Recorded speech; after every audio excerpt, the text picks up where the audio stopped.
हाल friends, स्वागत है फिर से आप सभी का हमारे यूट्यूब चैनल में। और दोस्तों, ये सेट नंबर 7 है। ठीक है, ये सेट नंबर 7 है जहाँ पे फिर से 100 क्वेश्चन मैं लेकर आया हूँ। ठीक, तो आप इसके पहले जितने भी 1 2 3 4 5 6 जितने भी सेट मैंने डाल रखा है, आप इसको वीडियो के प्लेलिस्ट में जाकर देख लेंगे। हालांकि इस वीडियो का डिस्क्रिप्शन बॉक्स में उसका लिंक दे दूँगा, वहाँ से आप देख लेंगे। ठीक है, तो कुल मिलाकर अगर यहाँ पर अब तक हमने 700 क्वेश्चन अब तक मैंने अपलोड कर रखा है। आप कंटिन्यू देखते रहेंगे टिल एग्ज़ाम तक। गारंटी मेरी कि आपको मैक्सिमम स्कोर जीके में होंगे। ठीक है, जीके और साइंस के रिलेटेड यहाँ पे सारे क्वेश्चन मिलेंगे आपको। तो यहाँ पे आइए, आज 100 क्वेश्चन को यहाँ पे करेंगे कंप्लीट, और साथ ही साथ इसमें सारे क्वेश्चन में जो डिस्क्रिप्शन उसका भी यहाँ पे चीज़ें देखेंगे। ठीक है, ऐसा नहीं कि बस वन लाइनर देखकर आप सोच रहे हैं वन लाइनर मैं बताने वाला नहीं। सारे के सारे क्वेश्चन में कुछ ना कुछ जो इंपॉर्टेंट चीज़ें होंगे और भी तथ्य होंगे, उनको भी मैं आप लोगों को बताऊँगा। तो चलिए फर्स्ट क्वेश्चन पे आते हैं। साइमन कमीशन पहली बार भारत कब आया था? क्वेश्चन यहाँ से आता है। तो इसका जो करेक्ट आंसर क्या होगा, वह होगा 1928 ईस्वी में। ठीक है, साइमन कमीशन पहली बार भारत 1928 में आया था। यहाँ से एक और क्वेश्चन आता है, 1928 में एक और चीज़ हुआ था, वो था बारदोली। ठीक है, बारदोली बारदोली सत्याग्रह भी इसी समय हुआ था। ठीक है, बारदोली सत्याग्रह भी अक्टूबर 1928 में हुआ था। ठीक, इसके बाद एक और क्वेश्चन यहाँ से ओपन करा था जस्ट बाद 1929 में। ठीक है, 1929 में क्या हुआ था? तो कांग्रेस का लाहौर अधिवेशन। ठीक है, दिसंबर 1929 में कांग्रेस का, ठीक है, कांग्रेस का लाहौर अधिवेशन, यहाँ से ये आप नोट करेंगे, लाहौर अधिवेशन। ठीक, इसके बाद एक और क्वेश्चन आता है यहाँ पे 1939 में। ठीक है, 1939 में क्या हुआ था? तो फॉरवर्ड ब्लॉक का गठन किया गया था।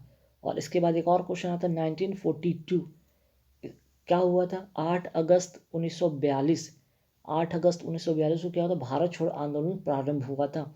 और यहाँ से 1942 में एक और क्वेश्चन था, जहाँ की 8 अगस्त 1942 को आपका भारत छोड़ो आंदोलन हुआ था।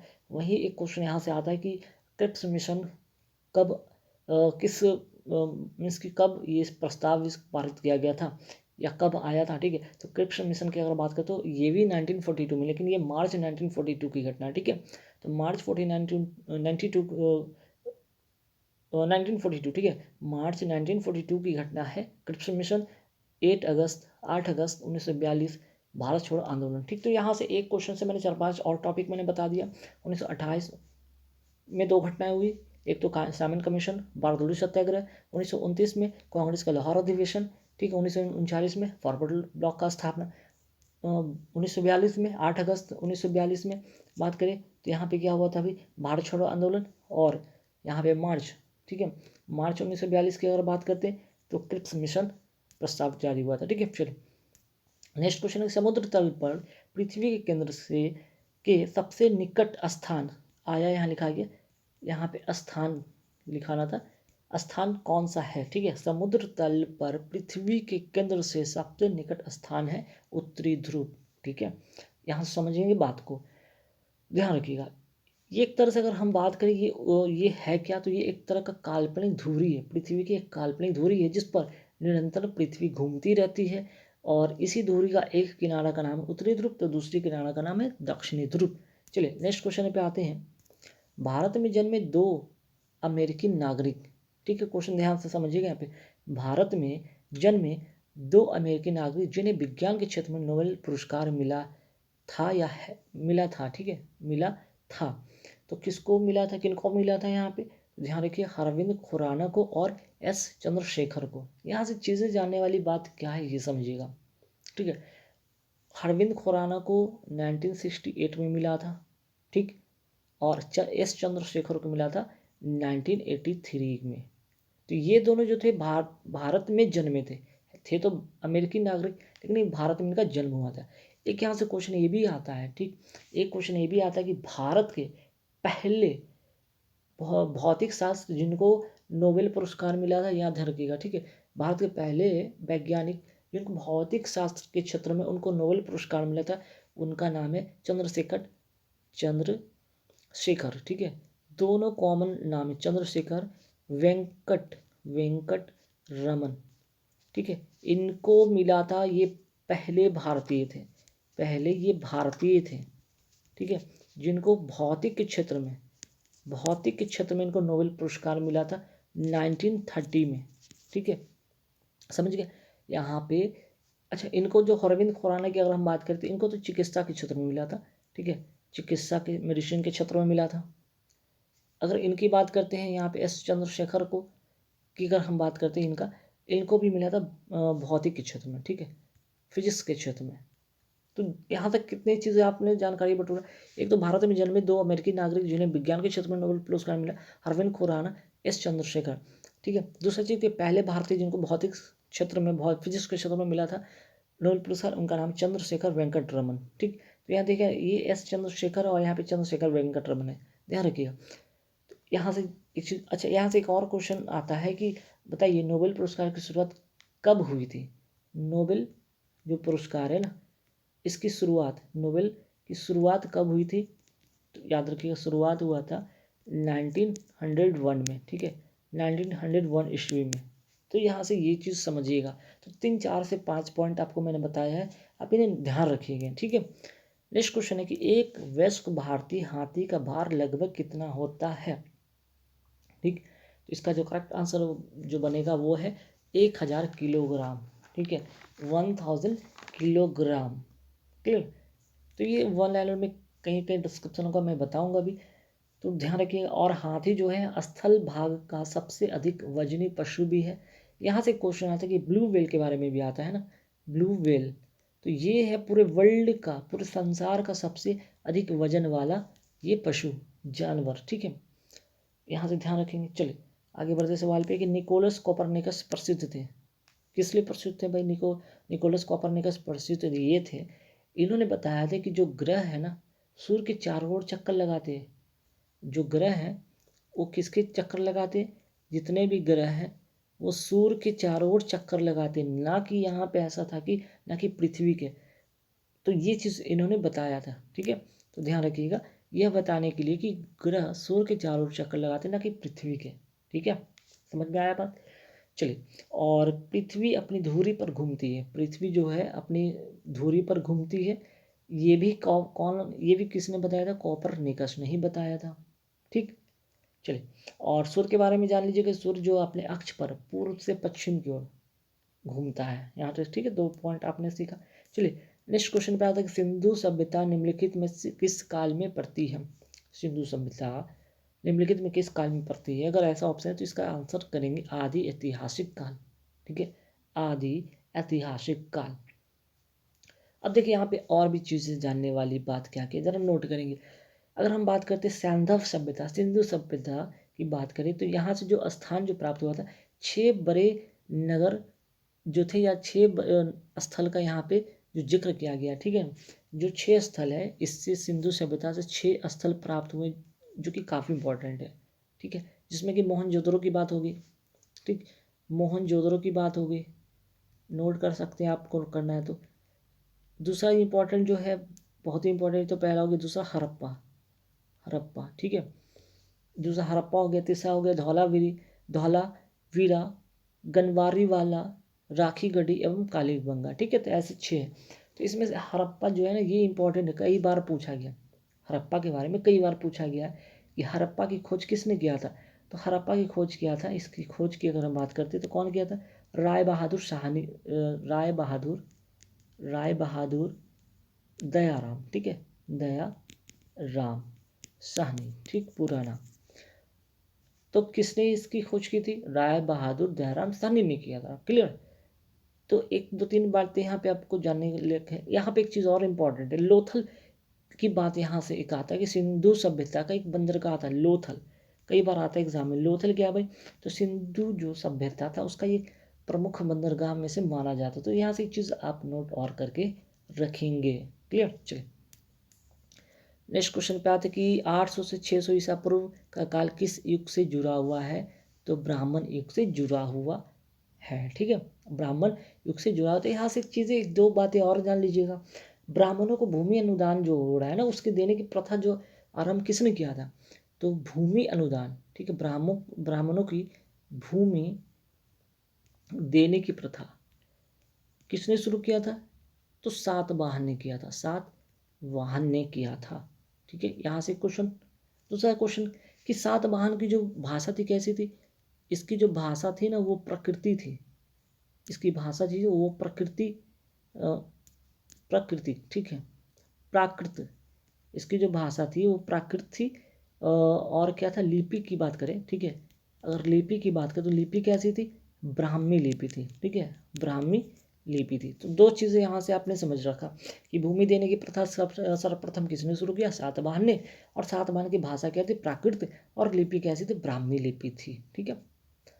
और यहाँ से एक क्वेश्चन आता है कि सातवाहनों का जो समाज था कैसा था, पितृसत्तात्मक या मातृसत्तात्मक, तो इसका जो था सातवाहनों का मातृसत्तात्मक था, ठीक है, मातृसत्तात्मक। चलिए आगे बढ़ते सवाल पे। नेक्स्ट क्या है कि संगम युग में, ठीक है, उरायूर किसके लिए विख्यात था, संगम युग में उरायूर किसके लिए विख्यात था, तो कपास के व्यापार का प्रमुख केंद्र था, ठीक है, कपास के व्यापार का प्रमुख केंद्र था, ठीक। यहाँ से ध्यान रखिए, बहुत इंपॉर्टेंट क्वेश्चन है। कुछ क्वेश्चन आपको वन लाइनर में पूरे फैक्ट में बताऊंगा, कुछ में जहाँ ज़रूरत होगा, जहाँ ज़रूरत नहीं होगा मैं उसको इग्नोर करूँगा, ठीक। चलिए आगे बढ़ते सवाल पे। यहाँ तो आपने समझ रखा है ना कि संगम युग की बात होगी। अब चलिए आगे आते हैं नेक्स्ट क्वेश्चन पे। नेक्स्ट क्वेश्चन क्या है भाई, यहाँ पे दो अश्पा से अश्पा प्रथा किसने शुरू किया, ठीक है, दो अश्पा से अश्पा किसने शुरू किया था, इसका जो करेक्ट आंसर क्या हो जाएगा भाई, जहांगीर ने, ठीक है, किसने शुरू किया, जहांगीर ने। और यहाँ से एक क्वेश्चन आता है कि जहांगीर का बचपन का नाम, बचपन का नाम नोट कीजिए, बहुत इंपॉर्टेंट क्वेश्चन है, सलीम था, ठीक है, इसका बचपन का नाम क्या था, सलीम था, है ना। चलिए नेक्स्ट क्वेश्चन पे आते कि देखिए बहुत इंपॉर्टेंट क्वेश्चन, काफ़ी बार एग्जाम में पूछा है, बहुत ही मज़ेदार क्वेश्चन है कि 1878 का, ठीक है, 1878 का वर्नाकुलर प्रेस एक्ट जो किसने रद्द किया था, तो यहाँ पे एक क्वेश्चन आता है लागू किसने किया था, पहले ये तो समझ लीजिए ना कि ये जो वर्नाकुलर प्रेस एक्ट लागू किसने किया था, लॉर्ड लिट्टन ने, ठीक है, लिट्टन के शासनकाल में हुआ था, लेकिन रद्द किसने किया, तो लॉर्ड रिपन ने। यहाँ से क्वेश्चन आपने समझ रखा। एक रिपन से रिलेटेड यहाँ पे और भी चीज़ें हैं, ये तो समझिए कि लागू किसने किया था, लॉर्ड लिट्टन ने, रद्द किसने किया, लॉर्ड रिपन ने। तो रिपन के बारे में और एक दो बातें जानिए। देखिए इसने, रिपन ने क्या किया था कि सिविल सेवा में प्रवेश की जो आयु है 19 वर्ष से, ठीक है, 19 वर्ष से क्या किया था, 19 वर्ष से बढ़ाकर कितना कर दिया था, 19 वर्ष से बढ़ाकर 21 वर्ष कर दिया। तो यहाँ से क्वेश्चन आता है।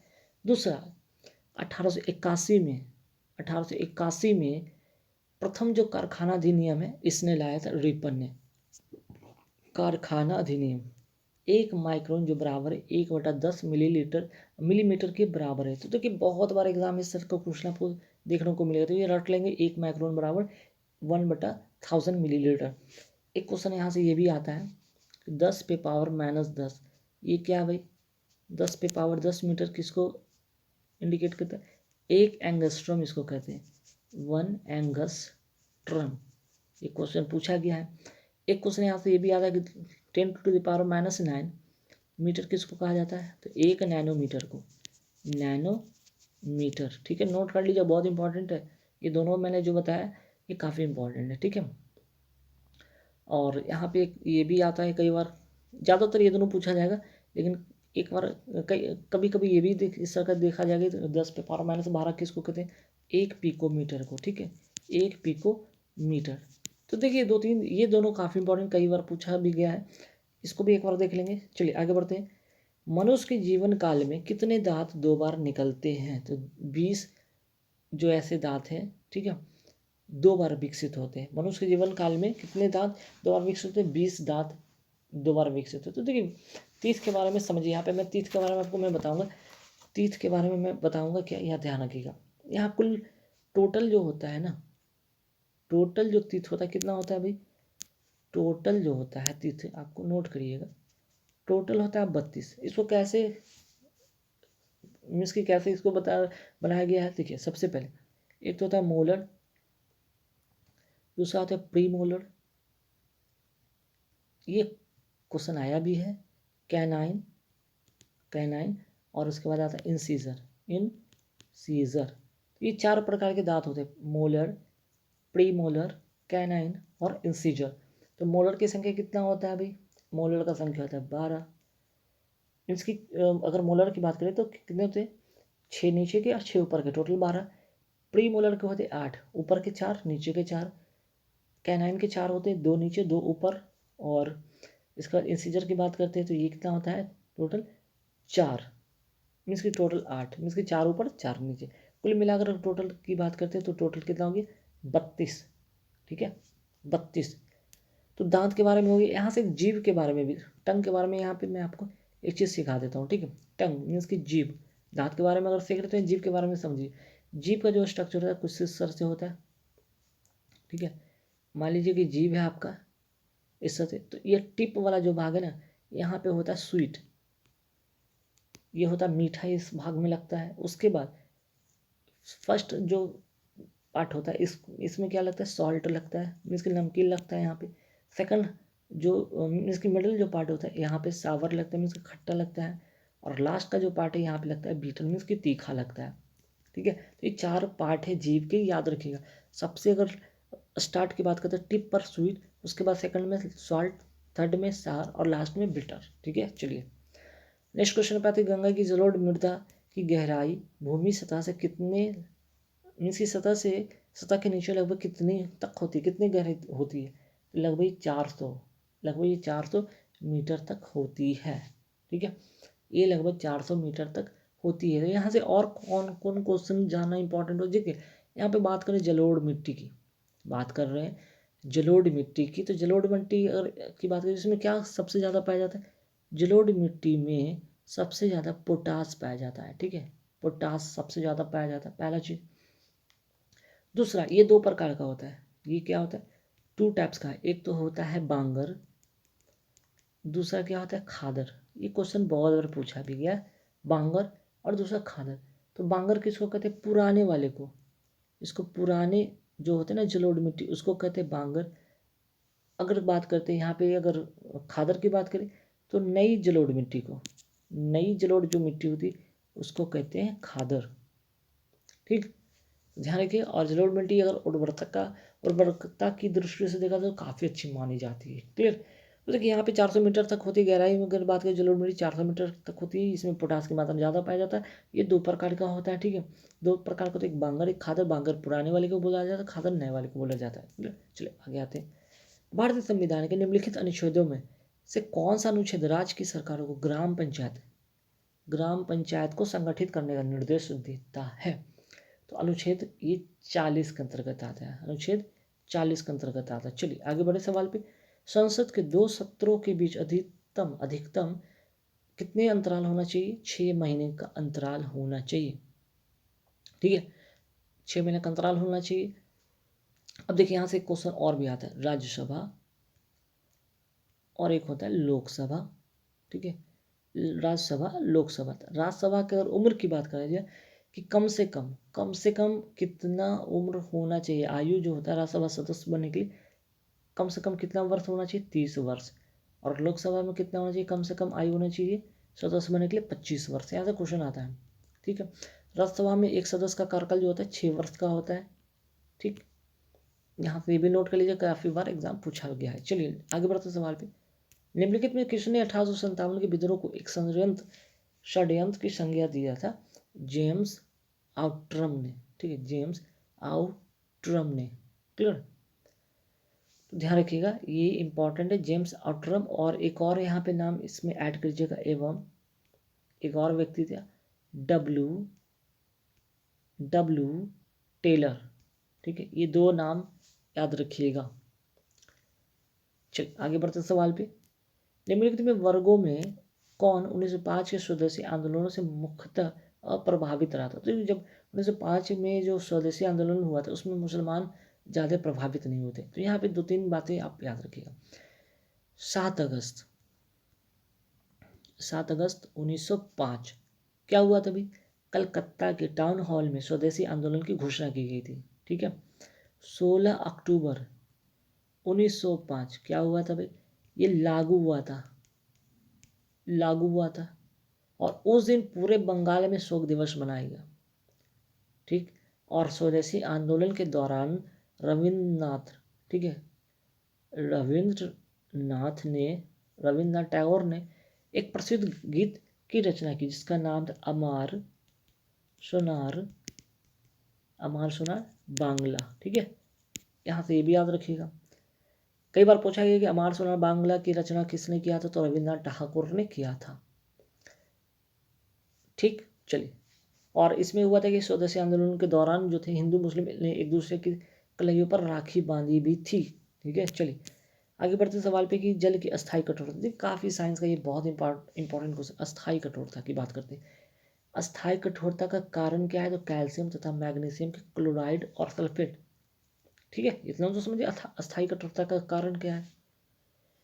यहाँ से क्वेश्चन और भी आ सकता है कि भाई अब कहने के बाद अस्थायी कठोरता ये भी तो होता है ना, कि आपको तो मैंने बता दिया कि अस्थायी कठोरता का कारण कैल्शियम मैग्नीशियम के क्लोराइड और सल्फेट। अस्थायी कठोरता का कारण क्या है, ये भी कैल्शियम एंड मैग्नीशियम की बाई कार्बोनेट। बस ये याद रखिएगा, बाई कार्बोनेट। नोट करना चाहे तो नोट कर लेंगे, बाई कार्बोनेट के घुले रहने के कारण। इसको कैसे दूर करेंगे, अस्थायी कठोरता को कैसे दूर करेंगे। ठीक है, तो इसको दूर करने के लिए सोडियम कार्बोनेट मिलाया जाता है। ठीक है, इसको दूर करने के लिए क्या करेंगे, सोडियम कार्बोनेट मिलाया जाता है। ठीक, अस्थायी कठोरता को दूर करने के लिए सोडियम कार्बोनेट मिलाया जाता है। ठीक, और ध्यान रखिए अस्थायी कठोरता को दूर करने के लिए क्या मिलाया जाता है इसमें बुझा हुआ चूना। ठीक है, बुझा चूना। हालांकि सोडियम कार्बोनेट से ये अस्थायी कठोरता भी दूर हो जाता है। अस्थायी कठोरता और अस्थायी कठोरता दोनों दूर हो जाता है। लेकिन अस्थायी कठोरता का कारण पूछेगा तो कैल्शियम मैग्नीशियम ही होता है, लेकिन उसमें क्लोराइड और सल्फेट होते हैं। जबकि अस्थायी कठोरता में यहाँ तो होते हैं जो बाइकार्बोनेट होते हैं। क्लियर, चलिए आगे बढ़ते सवाल में कि ऋग्वेद संहिता का 9वां मंडल पूर्णतः किसको समर्पित है, सोम और इस पेपर नामाकृत देवता का। तो कुल मिलाकर सोम की बात कर रहे हैं यहाँ पे, है ना। आगे बढ़ते सवाल पे, आगे क्या भाई देखते हैं। अच्छा, ऋग्वेद से और रिलेटेड कुछ चीज़ें आप नोट कर सकते हैं कि ऋग वैदिक जो समाज था ना, ये जो समाज था कितने भाग में विभक्त था, ये 4 भाग में विभक्त था। ठीक है, 4 भाग में विभक्त था। कौन कौन भाग था, ब्राह्मण क्षत्रिय वैश्य शूद्र। ठीक, एक चीज़ और यहाँ पे याद रखिए, ऋग वैदिक काल के एक और स्टोरी की यहाँ पे अविवाहितों को, ठीक है, अविवाहित को क्या कहा जाता था, अविवाहित को अमाजू कहा जाता था। अमाजू, ये काफ़ी बार एग्जाम में पूछा भी गया कि जीवन भर अविवाहित महिलाओं को, अच्छा अविवाहित महिलाओं को, पुरुष को नहीं महिलाओं को, ठीक है, महिला को क्या कहा जाता था, अमाजू। ठीक है, एक यहाँ से क्वेश्चन और भी आता है ऋग्वेद का, एक आर्यों का जो मुख्य पेय पदार्थ क्या था, सोमरस। क्योंकि सोम से यहाँ पे चीज़ें समझ में आ रहा है, आर्यों का मुख्य पेय पदार्थ क्या था, सोमरस था। चलिए आगे बढ़ते सवाल पे, संसद के दोनों सदनों का संयुक्त अधिवेशन किस आयोजित होता है, किसके कहने पर, या क्या ऐसा रीजन हो जाता है, एक ऐसे विधेयक पर विचार करने और उसे पारित करने के लिए जिस पर दोनों सदनों में मतभेद हो जाए। ठीक है, और संसद के निम्न सदन को लोकसभा, उच्च सदन को राज्यसभा कहा जाता है। लोकसभा का कार्यकाल 5 वर्ष का होता है। राज्यसभा की बात करें तो इसका ये अस्थायी सदन होता है और जो कभी भंग होता ही नहीं है। ठीक है, इसलिए इसका कोई 5 वर्ष का कार्यकाल नहीं होता। हाँ, अगर इसके सदस्य की बात करें तो इसके सदस्य का जो कार्यकाल होता है 6 वर्ष का होता है, लेकिन ये सदन अस्थायी होता है, ये कभी भंग नहीं होता है। ठीक, चलिए आगे बढ़ते हैं सवाल पे, पृथ्वी पर मरुभूमि होने की संभावना अधिक कहाँ पे होती है, तो सबसे ज़्यादा मरुभूमि की बात करें तो ये 23 डिग्री अक्षांश के पास होती है।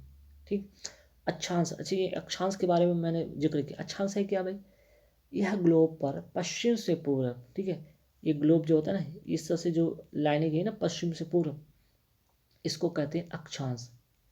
इसको क्या कहते हैं, अक्षांश।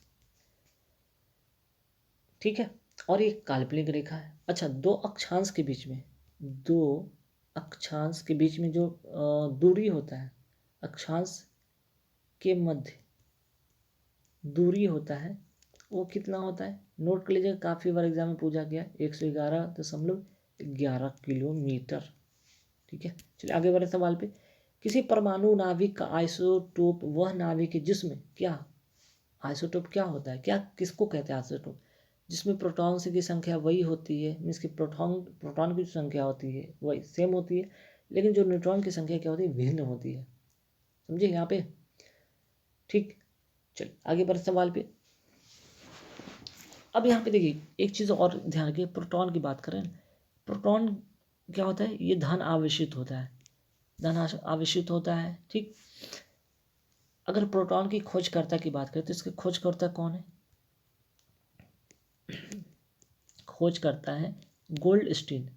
प्रोटॉन के खोजकर्ता कौन है, गोल्डस्टीन, गोल्डस्टीन। चलिए यहाँ से एक क्वेश्चन और भी आता है, न्यूट्रॉन, न्यूट्रॉन का खोजकर्ता कौन है, चैडविक, चैडविक, ठीक है, जेम्स चैडविक।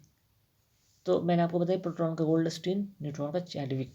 चलिए आगे बढ़े सवाल पे। क्वेश्चन नंबर आते हैं 23, 23 भी काफ़ी इंपॉर्टेंट है। योजना आयोग का स्वरूप क्या है, ये कैसी संस्था क्या करती है, तो ये परामर्शदात्री संस्था है। अब देखिए, अब तो योजना की अगर हम बात करते हैं, योजना की स्थापना कब हुआ था, 15 मार्च 1950 ईस्वी में इसकी स्थापना हुआ था। लेकिन यहाँ पे ज़रा सा रुकिएगा, ये हुआ क्या, इसमें अब इसका नाम क्या हो गया बदल कर, अब इसका नाम योजना आयोग का हो गया नीति, NITI, ये हो गया नीति आयोग इसको कहते हैं, है ना। नीति आयोग जो कि 1 जनवरी 2015 से इसका नाम चेंज हो गया।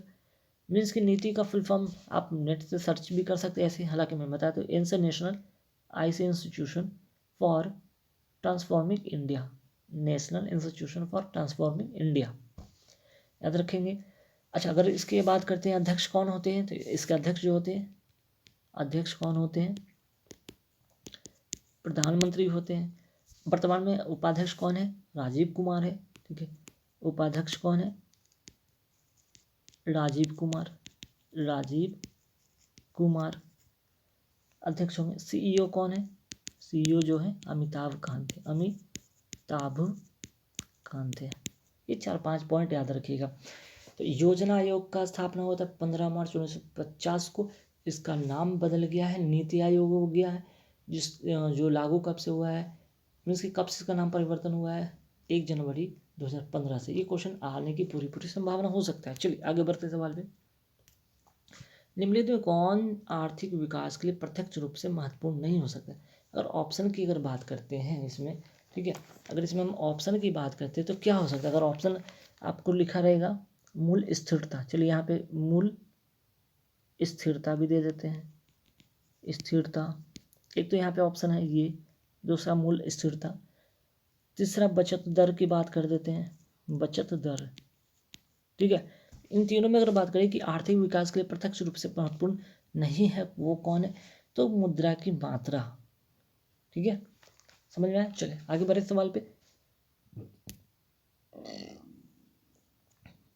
संविधान में मंत्रिमंडल शब्द एक ही बार प्रयोग हुआ था, और ये अनुच्छेद किसके अंतर्गत, तो ये अनुच्छेद 352 के अंतर्गत। मूल संविधान की अगर बात करते हैं तो मंत्रिमंडल शब्द का उल्लेख नहीं है, ठीक है।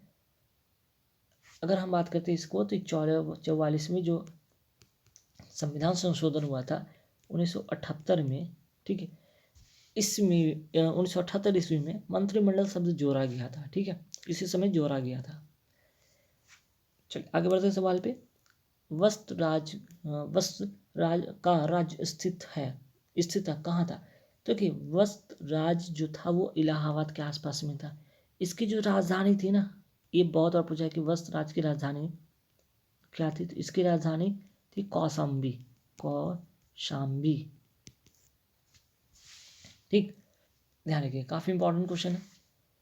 आगे बढ़ते हैं सवाल पे। निम्नलिखित में कौन सूर्य की परिक्रमा में सबसे कम समय लेता है।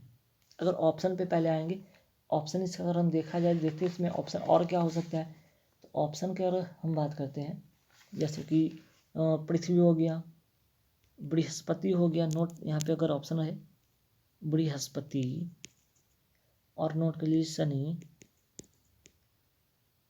वरुण, तो सबसे जो कम समय लगेगा वो पृथ्वी हो। क्यों? देखिए, सूरज के जो जितना नज़दीक होगा वो जल्दी ही उसको परिक्रमा कर लेगा, जो जितना दूर होगा वो ज़्यादा समय लगेगा। तो अगर यहाँ 4 ऑप्शन में अगर बात करते हैं तो पृथ्वी, तो अगर इसमें देखते हैं सबसे पहले क्या होता है, मरकरी होता है ना। Mercury, Venus, Earth, Mars, Jupiter, Saturn, Uranus, Neptune. तो देखिए यहाँ तो मार्स है नहीं, वेनस है नहीं, तो अर्थ से शुरू हो रहा था, अर्थ सबसे नज़दीक आएगा, तो ये सबसे पहले इसको चक्कर लगा लेगा, है ना। चलिए आगे बढ़ते सवाल पे, कॉपर सल्फेट का घोल जल में क्या करता है।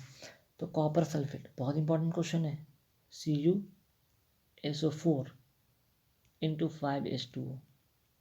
ठीक है, ये क्या करता है पता है, नीले लिटमस को लाल कर देता है। ये क्या करता है, नीले लिटमस को लाल कर देता है। दूसरा क्या हो सकता है, एक प्रकार के विष है, एक प्रकार के विष जो कि कीटाणुनाशक में ये काम आता है, कीटाणु नाशक में इसका प्रयोग होता है। ठीक, आगे बढ़ते सवाल पे, एसिटिक अम्ल एक कमजोर अम्ल है, क्यों? क्योंकि इसका आयनन जो होता है वो निम्न होता है। एसिटिक अम्ल का आयनन होता है वो क्या होता है, निम्न होता है। चलिए आगे बढ़ते हैं, तांबे की मिश्र धातु, तांबे किसकी मिश्र धातु है, मिश्र धातु पीतल, जिसको अगर हम ट्रिक इसका बनाए तो ट्रिक क्या बनेगा, पी-ता-जी, मीन्स की क्या हो गया, पी से पीतल, तो से तांबा, जेड से जिंक, तो पीतल किसका मिश्र धातु हो जाएगा, तांबा प्लस जिंक, मीन्स की कॉपर प्लस जेड। ठीक है, तो यहाँ पीतल जो हो जाएगा तांबे का मिश्र धातु है। चलिए आगे बढ़ते सवाल पे, हृदय रोगियों को अधिक मात्रा में नहीं लेनी चाहिए, क्या नहीं लेना चाहिए, तो वसा नहीं लेना चाहिए, है ना, वसा नहीं लेना चाहिए। और वसा 2 प्रकार का होता है, ध्यान रखिएगा, एक तो संतृप्त होता है, एक असंतृप्त होता है, असंतृप्त। अब ये दोनों कहाँ से मिलता है भाई, जो संतृप्त जो वसा होता है जंतु से मिलता है, जानवरों से, और ये किससे, वनस्पति से। ठीक है, आगे बढ़ते सवाल पे, हाँ, सीसा संचायकों में, सीसा संचायकों में जो अम्ल यूज होता है वो कौन सा होता है, H2SO4, जिसको कहते हैं सल्फ्यूरिक अम्ल। ठीक है, सल्फ्यूरिक अम्ल, ध्यान रखिए काफ़ी इंपॉर्टेंट है। और अगर हम बात करते हैं सीसा का जो निष्कर्षण होता है किससे होता है, सीसा का जो निष्कर्षण होता है ना, नोट कर लीजिए, इसका निष्कर्षण होता है PVS, मीन्स की PVS कहने का मतलब गैलेना। ये काफ़ी बार पूछा गया कि भाई सीसा का जो निष्कर्षण होता है किससे होता है, गैलेना से होता है।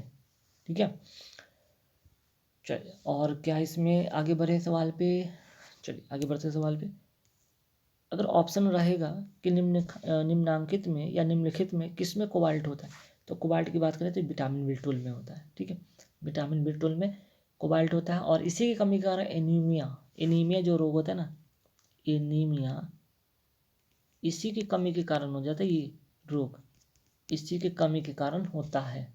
ठीक है, चलिए आगे बढ़े सवाल पे, आगे क्या है, पृथ्वी के भूपटल में सर्वाधिक क्या पाया जाता है, ऑक्सीजन पाया जाता है ना। अगर ऑक्सीजन की बात करते हैं तो ऑक्सीजन गैस की खोज, इसकी खोज सर्वप्रथम किसने किया था, नोट कर लीजिएगा, प्रिस्टले ने।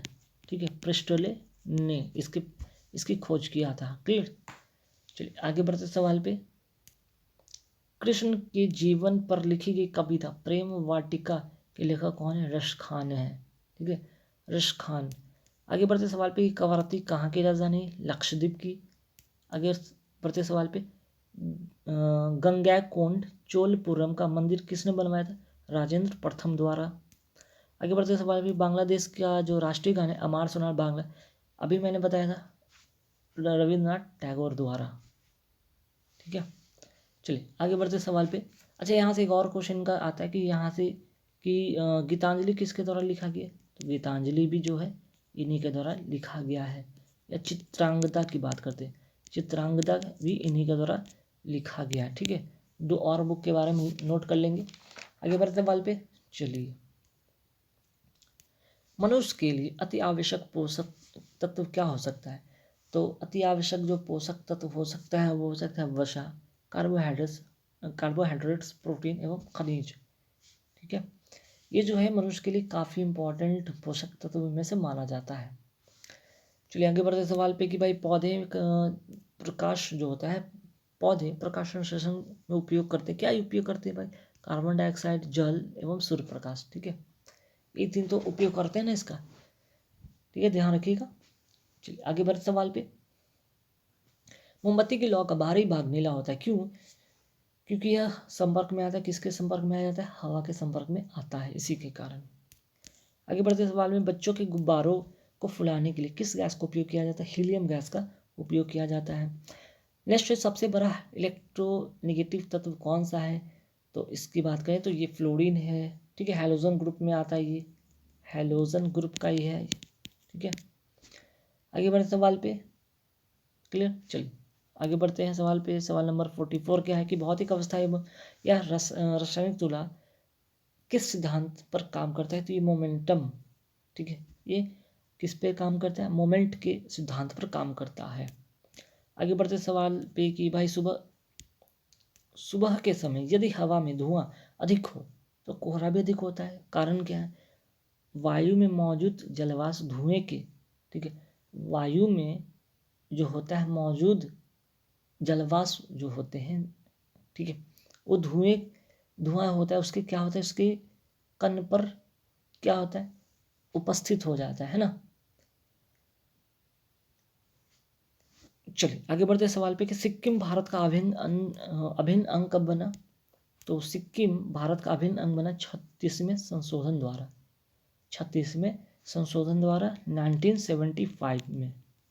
ठीक है, 36वां संशोधन 1975 में हुआ था। इसी के अंतर्गत सिक्किम भारत का अभिन्न अंग बना और ये 22वां राज्य था। ठीक है, यहाँ तक क्वेश्चन आता है, ये 22वां राज्य था। क्लियर, आगे बढ़ते सवाल पे। वनों का प्रबंधन एवं रख रखाव का विज्ञान को क्या कहा जाता है? सिल्वीकल्चर कहा जाता है। लिग्नाइट को प्रायः क्या कहा जाता है? इसको लिग्नाइट को प्रायः कहा जाता है ब्राउन कोल, मीन्स कि भूरा कोयला भी इसको कहा जाता है। नेक्स्ट आते क्वेश्चन पे कि निम्न में से कौन सा क्रम तीन धातुओं की क्रियाशीलता को सही रूप से दर्शाता है? अगर ऑप्शन और भी कोई हो तो इसमें फेरियम, जो कॉपर, और यहाँ पे जो है आपका क्या है, सिल्वर। ठीक है, इसमें अगर बात करते हो जिसका परमाणु संख्या जो कम होगा उसकी क्रियाशीलता सबसे ज़्यादा होगी। मीन्स कि लोहा का 26 होता है, कॉपर मीन्स तांबा का 29 होता है परमाणु संख्या, और सिल्वर का कितना होता है भाई? 47। ठीक है, तो जो जितना कम उतना ज़्यादा। चलिए आगे सवाल पे कि 10 केजी चूने के पत्थर से कितना चूना प्राप्त होगा? 10 केजी चूने की पत्थर से कितना चूना प्राप्त होगा? क्वेश्चन ये है। तो इसको कैसे आप इसको करेंगे? ठीक है, इसको कैसे आप करेंगे? इसका जो बनाने का जो तरीका हो सकता है, या अगर ऑप्शन की अगर बात करें तो देखिए यहाँ पे और क्वेश्चन में एक चीज़ और दिया हुआ था, आणविक भार सबका दिया हुआ था, जो कि यहाँ पे टाइप नहीं हुआ है। आणविक भार आपका एक क्वेश्चन में दिया रहेगा। आणविक भार जैसे कि कैल्शियम की अगर बात करते हैं, कैल्शियम का कितना हो गया? 40 दिया हुआ है, कार्बन का 12, ऑक्सीजन का 16। ठीक, तो इसको आप क्या करेंगे? सबको आणविक भार, इसका मीन्स कि कितना चूना प्राप्त होगा? तो CaO कहते हैं ना। ठीक है, जिसमें कैल्शियम, ऑक्सीजन और कार्बन की मात्रा होता है। ठीक है, चूने के पत्थर में कितना चूना होगा, प्राप्त होगा?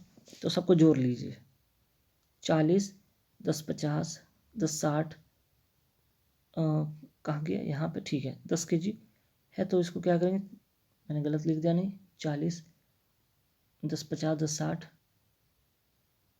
6 66 और 2 68, 68 हो गया ना ये जोड़ने पर। ठीक तो है। तो मैंने क्या यहाँ पे गलती किया, ज़रा देख लेते हैं। सही तो है। 10 केजी चूने के पत्थर से कितना चूना प्राप्त होगा? चूना प्राप्त होगा, चूना प्राप्त होगा तो आपका कैल्शियम, अच्छा चूना ऑलरेडी देखिए चूना लिखा हुआ है ना, तो चूना के लिए यहाँ पे करना क्या है आपको? सिर्फ चूना की बात किया गया, तो इसमें कैल्शियम है और ऑक्सीजन है ना। तो कैल्शियम का 40 है, अब प्लस ऑक्सीजन का 16 है, 10 से डिवाइड कर देंगे, कितना हो जाएगा 56 10/10 इसकी 5.6 kg। चलिए नेक्स्ट है कि जल से 3/5 भाग भरे बीकर में बर्फ का टुकड़ा तैर रहा है। बर्फ के टुकड़े को पूर्णतः पिघलने पर बीकर में द्रव का सतह क्या होगा? अपरिवर्तित होगा। ठीक है, आंसर क्या होगा? अपरिवर्तित होगा। ठीक, क्यों? क्योंकि बर्फ पहले ही अपने आयतन के बराबर द्रव को विस्थापित कर रखा है। ठीक, आगे बढ़ते हैं। एक दूरदृष्टि से पृथ व्यक्ति को क्या होगा? दूरदृष्टि वाले पृथ व्यक्ति को क्या होगा? उसकी क्या परेशानी होगी? दूर वाले को तो दूर की तो वस्तु दिखाई देगा, लेकिन पास की वस्तु साफ नहीं दिखाई देता है। ठीक है, वजह क्या हो जाता है? तो वजह पहले नोट कीजिए कि नेत्र गोलक जो होता है उसका नेत्र गोलक की लंबाई क्या होती है? घट जाती है। ठीक है, नेत्र गोलक की लंबाई घट जाती है। फोकस दूरी, दूसरा फोकस दूरी जो होगा ना, फोकस दूरी ये क्या होगा? बढ़ जाता है। फोकस दूरी बढ़ जाता है। ठीक, जिसके कारण जो प्रतिबिंब बनता है ना रेटिना के बाद बनता है।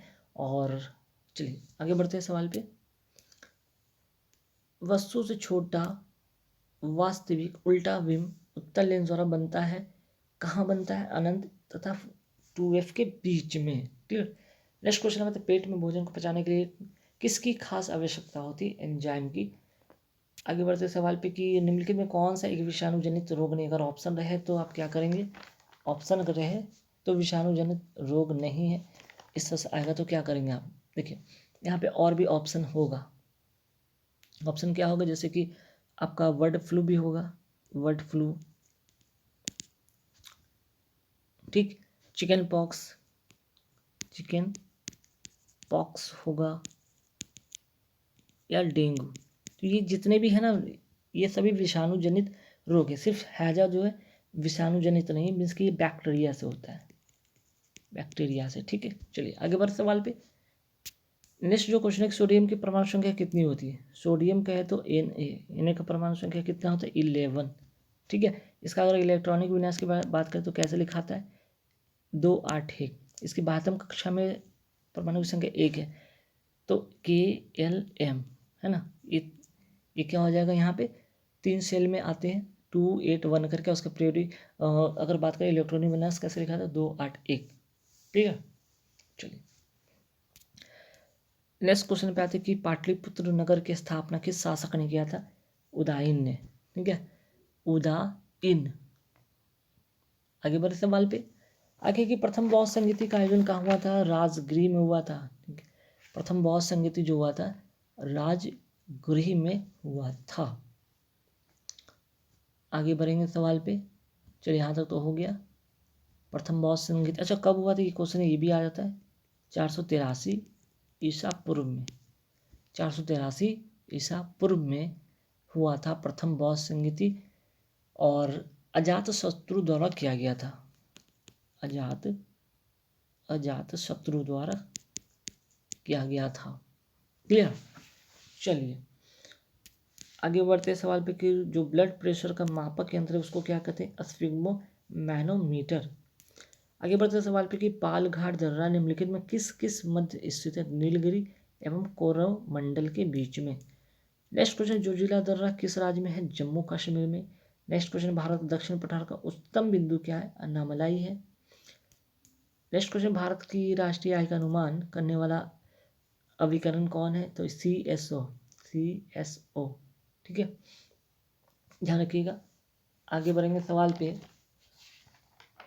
चलिए आगे क्या है कि विश्व बैंक की उदार ऋण प्रदान करने वाली खिड़की किसे कहा जाता है? इसको कहा जाता है IDA, मीन्स अंतर्राष्ट्रीय विकास संघ। ठीक है, अंतर्राष्ट्रीय विकास संघ इसको कहा जाता है। तो आगे सवाल पे आते हैं। आगे के अटल पेंशन योजना के तहत कितने आयु वर्ग के बीच के लोग को लाभान्वित इसको लाभ पहुंचेगा? अटल पेंशन योजना की बात की गई है ना, तो देखते हैं अटल पेंशन की अगर हम बात करते हैं इसमें तो कितने से कितने आयु तक के लिए ये चीज़ें 18 से 40 वर्ष के आयु के बीच में। ठीक, 18 से 40 आयु वर्ग के लिए, लोगों के लिए, है ना। चलिए आगे बढ़ते सवाल पे। आगे सवाल क्या है भाई, यहाँ पे देखते हैं। निम्नलिखित में किस किस्म के कोयले में कार्बन की मात्रा अधिक पाई जाती है। एंथ्रासाइड में जो है कोयले की मात्रा मीन्स की कार्बन की मात्रा है वो अधिक पाई जाती है। आगे बढ़ते हैं आगे सवाल पे कि नागासाकी पर किए गए बम में किसका प्रयोग किया गया था। प्लूटोनियम का। ठीक है, प्लूटोनियम का। विश्व रेडियो दिवस कब मनाया जाता है। तो देखिए विश्व रेडियो दिवस मनाया जाता है 13 फरवरी को। ध्यान रखिएगा, विश्व रेडियो दिवस मनाया जाता है 13 फरवरी को। काफ़ी इंपॉर्टेंट क्वेश्चन, कई बार एग्जाम में आया भी है। 13 फरवरी को। दूध से दही बनाने वाले जीवाणु का नाम क्या है भाई। तो बैक्टीरियम लैक्टिसिएसी डाई। नेक्स्ट क्वेश्चन पे आता है कि डीएनए का संश्लेषण किस वैज्ञानिक ने प्रतिपादन किया था। तो देखिए डीएनए का संश्लेषण की बात हो रहा है तो इसका जो आंसर हो जाएगा वो कार्न वर्ग ने। ठीक है, कार्न वर्ग ने डीएनए का संश्लेषण। लेकिन द्विकुंडलित की अगर बात करते हैं, द्विकुंडलित की बात करें तो किसने दिया था। द्विकुंडलित संरचना को दिया था वाटसन एवं क्रिक ने। वाटसन एवं क्रिक ने। चलिए विटामिन सी का रासायनिक नाम क्या है। पहले तो विटामिन का जो है नामकरण किसने किया था। विटामिन का नामकरण किसने किया था। तो ध्यान रखिए विटामिन का नामकरण किया था फंक ने। अगर विटामिन सी की रासायनिक नाम की बात करें एस्कॉर्बिक एसिड। ठीक है, एस्कॉर्बिक एसिड कहा जाता है विटामिन सी का, ये रासायनिक नाम है। और विटामिन सी का अगर बात करें तो इसका जो है इसका जो आविष्कारक की बात करते हैं, आविष्कार किसने किया था। होलकट ने। ठीक है, चलिए अंतर्राज्यीय परिषदों का निर्माण स्रोत क्या है। अंतर्राज्यीय परिषदों का निर्माण स्रोत है संवैधानिक प्रावधान। ठीक है, संवैधानिक प्रावधान। और अगर बात करते पहली बार 1990 ईस्वी में अंतर्राज्यीय परिषद की स्थापना किया गया था। 1990 में इसकी स्थापना किया गया था। नोट कर लीजिएगा, काफ़ी इंपॉर्टेंट है। ठीक है, चलिए आगे बढ़ते सवाल पे कि महासागर में डूबी वस्तुओं की स्थिति जानने के लिए किस यंत्र का प्रयोग किया जाता है। सोनार का। ठीक है, सोनार का। नीति आयोग के उपाध्यक्ष कौन है वर्तमान में। करेक्ट आंसर हो जाएगा राजीव कुमार। सौर ऊर्जा की सबसे महत्वपूर्ण भूमिका क्या है ये भाई। कार्बन चक्र है ये। ठीक है, कार्बन चक्र की बात होती है यहाँ पे। आगे बढ़ते सवाल पे कि तुलबुल परियोजना का संबंध किससे है। तो तुलबुल जो परियोजना की हम बात करें ये झेलम नदी पर है। ठीक है, ये परियोजना झेलम नदी पर बना है और ये भारत पाकिस्तान की सीमा पर है। चलिए आगे बढ़ते हैं कि निम्नलिखित लवणों में सागरीय लवण की लवणता किसका अधिकतम योगदान। मीन्स कि सागरीय जो लवण जल में जो होता है लवणता में किसका योगदान होता है भाई। सोडियम क्लोराइड, जिसको कहते हैं NaCl, सोडियम क्लोराइड। आगे सवाल पे आता है कि कौन सा देशांतर प्रधान यामत्तर के साथ मिलकर ग्लोब पर बृहत वृत्त का निर्माण करता है। 180 डिग्री। ठीक है, 180 डिग्री देशांतर, 180 डिग्री देशांतर। आगे बढ़ते सवाल पे कि आजकल जो सड़क की रोशनी में पीले लैंप बहुत प्रयोग हो रहे हैं तो इसमें किसका प्रयोग किया जाता है। लैंपों में सोडियम का प्रयोग किया जाता है। ठीक है, नेक्स्ट क्वेश्चन पे आता है कि वृक्ष की आयु में निर्धारित वर्षों की जो निर्धारित होती है किसके कारण होती है, किसके आधार पर किया जाता है। तो वार्षिक बैलों की संख्या के आधार पर। आगे बढ़ते हैं कि निम्नलिखित में किस बादशाह के अंतर्गत मुगल सेना में सर्वाधिक हिंदू सेनापति थे। औरंगजेब। बाल विवाह प्रथा को नियंत्रित करने हेतु 1872 के सिविल मैरिज एक्ट ने लड़कियों के विवाह की न्यूनतम उम्र कितनी निर्धारित की थी। 14 वर्ष की आयु। आगे बढ़ते सवाल पे कि सबसे बाद में क्या हुआ था। ऑप्शन अगर रहे तब हम बात करेंगे, ऑप्शन रहेगा तो बात करेंगे। अगर ऑप्शन देखिए इसमें ऑप्शन में लिख देता हूँ। पहले था हड़प नीति। ठीक है, हड़प नीति। दूसरा अगर बात करें अस्थाई बंदोबस्त। फिर था सहायक संधि। ये काफ़ी इंपॉर्टेंट है इसलिए मैं लिख रहा हूँ इसको, सहायक संधि। और बंगाल विभाजन तो पता है कि यहाँ पे देखिए बंगाल विभाजन की बात करें तो ये तो 1905 में हुआ था। हड़प नीति की बात करें तो ये कब हुआ था। 1848 में, 1848 में। और किसके का शासनकाल में था? लॉर्ड डलहौजी के शासनकाल में। उससे भी पहले हुआ था 1793 में अस्थाई बंदोबस्त। 1793 में स्थाई बंदोबस्त। अस्थाई बंदोबस्त किसके शासनकाल में होता है? लॉर्ड कॉर्नवालिस के। ठीक। अच्छा, उसके जस्ट बाद हुआ था सहायक संधि। सहायक संधि किसके शासनकाल में हुआ था? तो पहले ये लिख लीजिए 1798 में। ठीक है, 1798 में। और किसके शासनकाल में?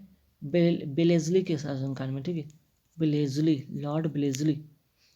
और सहायक संधि ये कॉर्नवालिस, कॉर्नवालिस।